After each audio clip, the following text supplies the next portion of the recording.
Livro aos Hebreus, capítulo 1. O Filho é superior aos anjos.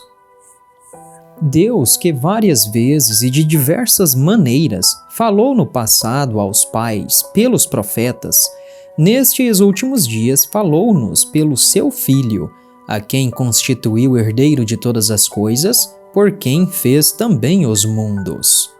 O qual, sendo o resplendor de sua glória e a imagem expressa de sua pessoa, e sustentando todas as coisas pela palavra do seu poder, havendo feito por si mesmo a purificação dos nossos pecados, assentou-se à destra da majestade nas alturas.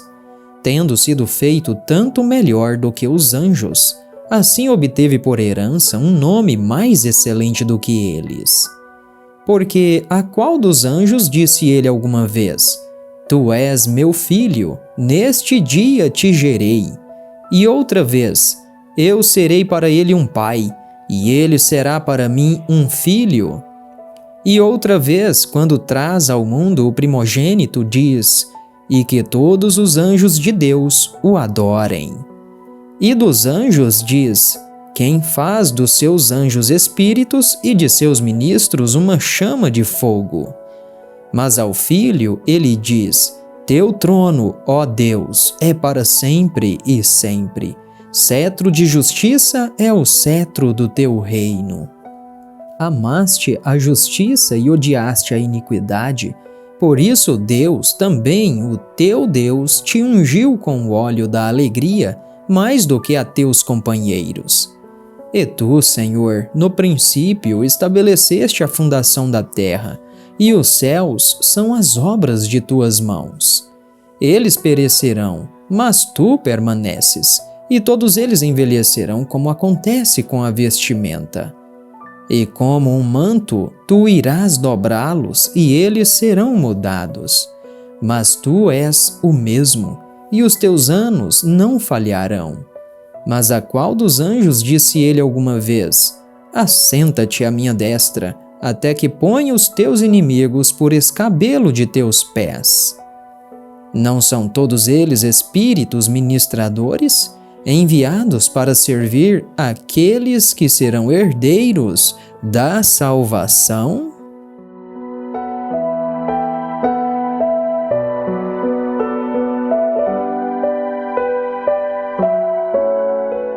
Hebreus capítulo 2. O perigo da negligência.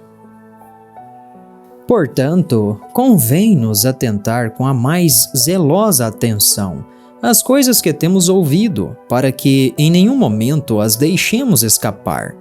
Porque se a palavra dita pelos anjos foi inflexível, e cada transgressão e desobediência recebeu uma justa retribuição, como escaparemos nós se negligenciarmos tão grande salvação, a qual, a princípio, começou a ser proclamada pelo Senhor e foi-nos confirmada por aqueles que o ouviram? Deus também lhes foi testemunha, com sinais e maravilhas e com diversos milagres e dons do Espírito Santo, de acordo com sua própria vontade. Porque aos anjos ele não sujeitou o mundo futuro do qual falamos. Mas alguém em um certo lugar testificou, dizendo: O que é o homem para que lhe dê atenção? Ou o filho do homem para que o visites? Tu o fizeste um pouco menor do que os anjos. Tu o coroaste de glória e de honra e o puseste sobre as obras de tuas mãos. Tu lhe sujeitaste todas as coisas sob seus pés, para que nisso ele sujeitasse todas as coisas sob ele, e nada sobrasse que não fosse sujeito a ele. Mas agora ainda não vemos que todas as coisas lhe estejam sujeitas. Porém, vemos Jesus, que foi feito um pouco menor do que os anjos, por causa do sofrimento da morte, coroado com glória e honra, para que pela graça de Deus pudesse provar a morte no lugar de cada homem. Pois convinha a ele, para quem são todas as coisas e por quem são todas as coisas, em trazer muitos filhos à glória, fazer o capitão da salvação deles perfeito através de sofrimentos. Porque tanto o que santifica como os que são santificados são todos de um, por cuja causa ele não se envergonha de lhes chamar de irmãos, dizendo: anunciarei o teu nome a meus irmãos no meio da igreja, cantar-te-ei louvores. E outra vez, porei nele a minha confiança. E novamente, contemple a mim e aos filhos que Deus me deu. E já que os filhos são participantes da carne e do sangue, ele também participou das mesmas coisas, para que, através da morte, ele destruísse aquele que tinha o poder da morte, isto é, o diabo, e livrasse aqueles que, por terem medo da morte, estavam por toda a vida sujeitos à servidão. Porque, na verdade, ele não assumiu a natureza dos anjos, mas ele tomou a semente de Abraão.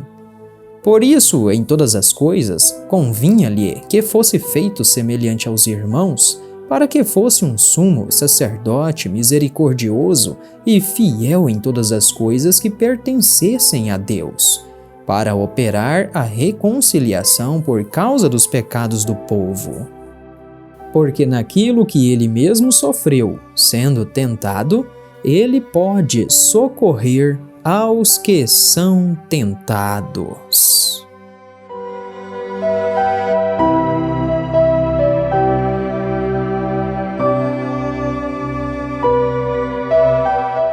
Hebreus capítulo 3. Jesus é superior a Moisés. Por isso, irmãos santos, participantes do chamado celestial, considerai o apóstolo e sumo sacerdote de nossa confissão, Cristo Jesus, o qual foi fiel àquele que o constituiu, como Moisés também foi fiel em toda a sua casa. Porque este homem foi considerado digno de maior glória do que Moisés, porque aquele que construiu a casa tem mais honra do que a casa. Porque toda a casa é edificada por algum homem, mas o que edificou todas as coisas é Deus. De fato, Moisés foi fiel em toda a sua casa, como servo, para testemunho das coisas que se haviam de anunciar. Mas Cristo, como filho sobre a sua própria casa, cuja casa somos nós, se conservarmos firme a confiança e o gozo da esperança até o fim, portanto, como diz o Espírito Santo, se ouvirdes hoje a sua voz, não endureçais os vossos corações, como na provocação, no dia da tentação no deserto, quando os vossos pais me tentaram, me provaram e viram as minhas obras por 40 anos. Assim fui ofendido por esta geração e disse: eles sempre erram em seus corações e não conheceram os meus caminhos. Assim jurei na minha ira: eles não entrarão no meu descanso. Acautelai-vos, irmãos, para que nunca haja em qualquer um de vós um coração mau e incrédulo, para se apartar do Deus vivo. Todavia, exortai-vos uns aos outros diariamente, enquanto o dia ainda se chama hoje, para que nenhum de vós se endureça através do engano do pecado.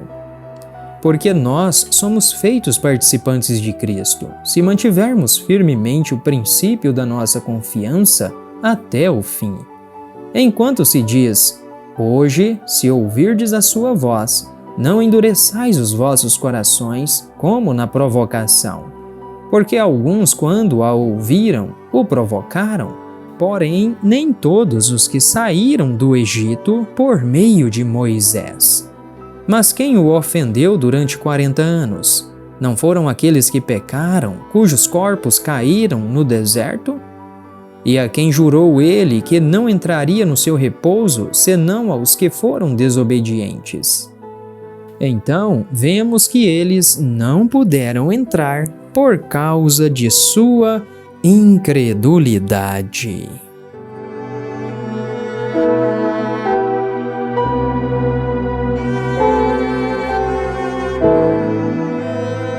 Hebreus capítulo 4. um descanso sabático para o povo de Deus. Portanto, temamos, a fim de que a promessa deixada para nós de entrar em seu repouso não exclua a nenhum de vós. Porque para nós o Evangelho foi pregado, assim também como a eles.